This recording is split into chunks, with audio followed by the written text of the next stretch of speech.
Nous sommes le mercredi 15 septembre 2021. Bienvenue à toutes et à tous dans la revue de presse quotidienne sur l'Intelligent TV. Pour commencer, rendons-nous à la rédaction de Soir Info. On y apprend que pour insuffisance de rendement au gouvernement, le président de la République, Alassane Ouattara, est fâché contre ses ministres. Le journal fait également état de tensions au sein du RHDP, des tensions qui font dire au quotidien d'Abidjan qu'il y a le feu au sommet de l'État et que plus rien ne va au sein du camp de Ouattara. De son côté, Génération Nouvelle évoque une guerre des clans entre le Premier ministre Patrick Hachi et le directeur exécutif du RHDP Adama Bitogo, d'où son titre du jour RHDP. La bataille de 2025 est lancée. Mis en difficulté par les caciques du RHDP, Alassane Ouattara vole au secours du Premier ministre Patrick Hachi. Adama Bitogo mis au pas. Voilà ce que dit le journal Le Temps au sujet de cette affaire.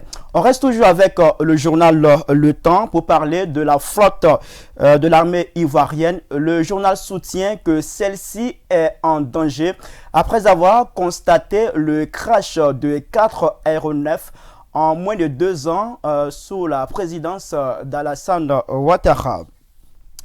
Pendant ce temps, l'Inter s'interroge sur la possibilité de Bédié, Gbagbo et Ouattara d'être candidats pour la présidentielle de 2025 et ajoute que bientôt un texte de loi les rendant fort clos sera sur la table des députés.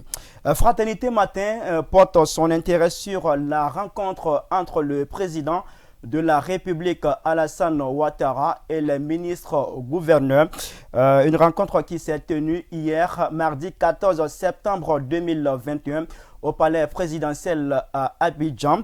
Selon nos confrères de Fraternité Matin, Alassane Ouattara a donné des directives à l'endroit des ministres gouverneurs au sujet de la gestion des districts autonomes. Le patriote emboîte le pas à Fraternité Matin, mais fait plutôt entendre les ministres gouverneurs. Selon le quotidien, ceux-ci ont dit au chef de l'État, Alassane Ouattara, qu'ils sont ses ouvriers du développement.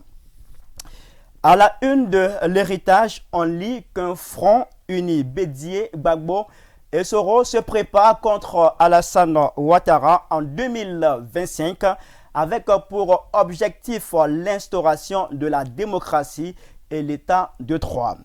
Selon Kwasi.com qui dit apprendre cela des sources très proches de l'ancienne première dame, ce mercredi 15 septembre 2021 a lieu le lancement du mouvement politique de Simone Gbagbo dénommé Mouvement des générations capables, en abrégé MGCE. Ce mouvement de soutien à l'ex-député d'Abobo est-il le début d'une étape qui va désormais sceller le divorce politique d'avec Laurent Gbagbo, s'interroge le site.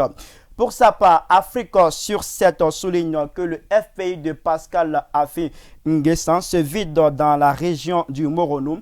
Le média en ligne précise que plusieurs secrétaires de section de la fédération FPI de Mbato avec à leur tête Antoine Kanga, candidat malheureux aux dernières élections législatives, ont décidé de répondre favorablement à l'appel de l'ancien président ivoirien Laurent Gbagbo. Dans le cadre de la lutte contre la corruption, le Jour Plus déclare que des magistrats, des maires et des agents de la SICTA, entendus par la Société ivoirienne de contrôle technique automobile et industriels, sont épinglés par l'opération coup de poing du ministre Zorobi Epiphane Balo, ministre en charge de la promotion de la bonne gouvernance, du renforcement des capacités et de la lutte contre la corruption. L'intelligent d'Abidjan raconte à ses lecteurs comment les premiers pas de la ministre de l'Éducation nationale et de l'alphabétisation, Marietou Koné, mettent en difficulté la vision du chef de l'État Alassane Ouattara au sujet de l'école gratuite et obligatoire de 6 à 16 ans. Le journal revient sur le rappel à l'ordre du Premier ministre Patrick Hachi lors du lancement des États généraux. Le Banco.net nous apprend que selon une note émise par le directeur général de la santé, professeur Mamadou Samba, les personnes ayant déjà reçu une première dose du vaccin AstraZeneca ont désormais la possibilité de recourir au vaccin Pfizer pour la seconde dose en respectant le délai de 12 semaines d'intervalle entre les deux doses. Abidjan.net fait savoir que les travaux de construction du stade de Korogo d'une capacité de 20 000 places sont réalisés à 56%. Le site affirme détenir l'information du superviseur des travaux, Adama Ouattara, chargé d'études et chef de mission au Bureau national d'études et de développement Benet. On termine cette revue de presse à la rédaction de Afrique et Presse qui s'intéresse au handball. Le site affirme que le 42e championnat d'Afrique des clubs champions est annulé parce qu'aucun pays n'a répondu favorablement à l'appel à candidature de la Fédération africaine de handball. Point final à cette revue de presse. Merci à toutes et à tous de rester fidèles au programme de l'Intelligent TV qui sont disponibles sur l'ensemble de nos plateformes de diffusion. À très bientôt pour un autre numéro.